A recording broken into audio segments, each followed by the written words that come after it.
अवतार के पहले अयोध्यापुरी का अवतार हुआ। राम जी को आना है तो राम जी की पुरी पहले आ जाए तब न राम जी आएंगे। तो राम जी की इस पुरी अयोध्या का अवतार हुआ।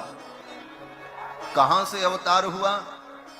बोले जहां से राम जी का अवतार होगा वहीं से राम जी की पुरी का भी अवतार होगा। राम जी का अवतार वैकुंठ से हुआ तो वैकुंठ से ही अयोध्यापुरी का भी अवतार हुआ।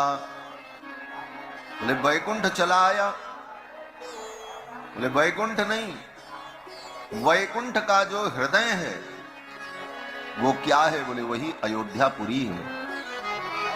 वैकुंठ का हृदय जो अयोध्यापुरी है, उस अयोध्यापुरी को श्री मनु जी महाराज भगवान से मांग करके लेकर के आए।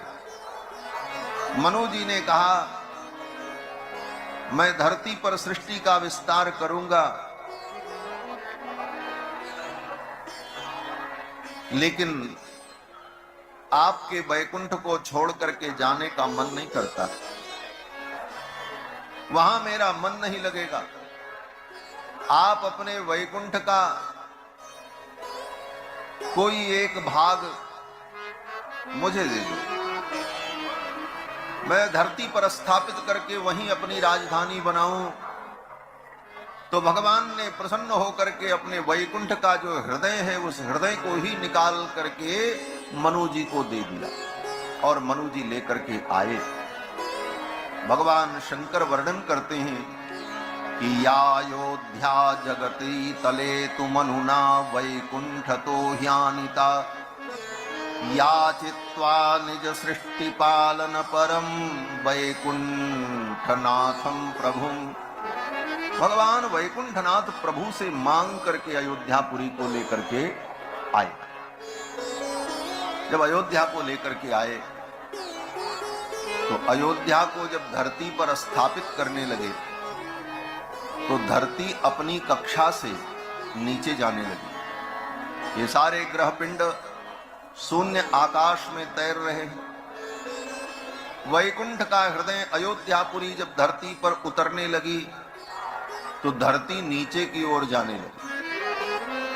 वैकुंठ के हृदय को धारण करने की क्षमता धरती में नहीं। तब भगवान ने अपने सुदर्शन चक्र को भेजा और भगवान का सुदर्शन चक्र आया और धरती और अयोध्या के मध्य में भगवान का सुदर्शन चक्र विराजमान हुआ। तब ये अयोध्यापुरी उस चक्र पर विराजमान। या चक्रो परिराजते भुवि सदा, भगवान के सुदर्शन चक्र पर विराजमान अयोध्यापुरी है। इसीलिए अयोध्यापुरी संसार चक्र से मुक्ति देने वाली है। देखो दो चक्र है, एक तो भगवान का चक्र और एक संसार चक्र। तो संसार चक्र में अगर फंसे हो तो इस चक्र से छूटने का उपाय है, बोले भगवान के चक्र में फंस जाओ, भगवान के चक्कर में फंस जाओ। सीधी सीधी बात आज की भाषा में के लोग कहते हैं आजकल ये उनके चक्कर में फंस गए। तो संसार चक्कर से छूटने का उपाय यही है कि भगवान के चक्कर में फंस जाओ। और ये चक्र भगवान का चक्र संसार चक्र से मुक्ति देने वाला है। और जहां कहीं भी मुक्ति है वो चक्र के संबंध से ही होती है। यो यो हताश चक्रधरेण राजन त्रैलोक्यनाथेन जनार्दनेन। भगवान के चक्र का संबंध हो जाए तो उस व्यक्ति को संसार चक्र से मुक्ति मिल जाती है। चक्र मुक्ति देने वाला है। इसीलिए भगवान ने जब हिरण्यकश्यपु को मारा, जय और विजय भगवान के पार्षद प्रथम जन्म में हिरण्याक्ष और हिरण्यकश्यपु बने, तो भगवान वराह ने और भगवान नरसिंह ने इन दोनों का वध किया। लेकिन कैसे मारा? बोले वराह भगवान ने अपनी गदा से, अपने चरण प्रहार से हिरण्याक्ष को मार डाला। और नरसिंह भगवान ने, बोले नरसिंह भगवान ने अपने नख से विदीर्ण कर दिया। मुक्ति नहीं मिली दोनों को।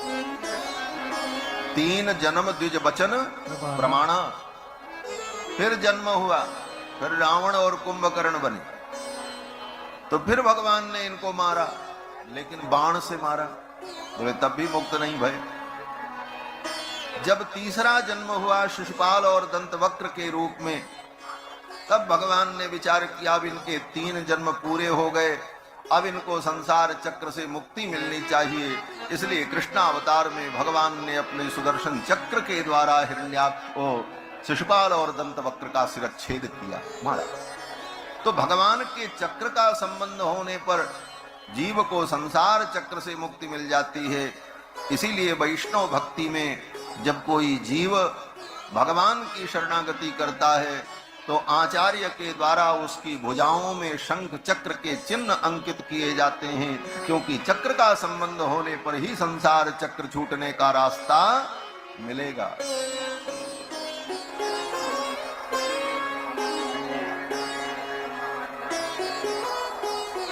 और अयोध्यापुरी में मुक्ति कैसे मिलेगी? बोले अयोध्यापुरी तो भगवान के चक्र पर ही विराजमान है। और ये शंख चक्र का इतना महत्व क्यों है? बोले हम चक्रपाणी के अंश हैं, इसलिए चक्रपाणी की ही शरण में जाना पड़ेगा, तभी सारा चक्कर छूटेगा। हम चक्रपाणी के अंश हैं, इसमें प्रमाण क्या है? बोले एक प्रमाण केवल, शास्त्र का प्रमाण नहीं, प्रत्यक्ष प्रमाण। बोले प्रत्यक्ष प्रमाण क्या है? बोले मानव मात्र की उंगलियों पर शंख चक्र के ही चिन्ह बने रहते। किसी ज्योतिषी से पूछो, हस्तरेखा विशेषज्ञ से पूछो, तो देख करके हस्तरेखा विशेषज्ञ बताते हैं कि तुम्हारी 10 उंगलियों में 4 उंगली में चक्र है, 6 उंगली में शंख है। किसी के 5 उंगली में चक्र है, किसी के 5 उंगली में शंख है। शंख चक्र ही रहता है, दूसरा कोई चिन्ह नहीं।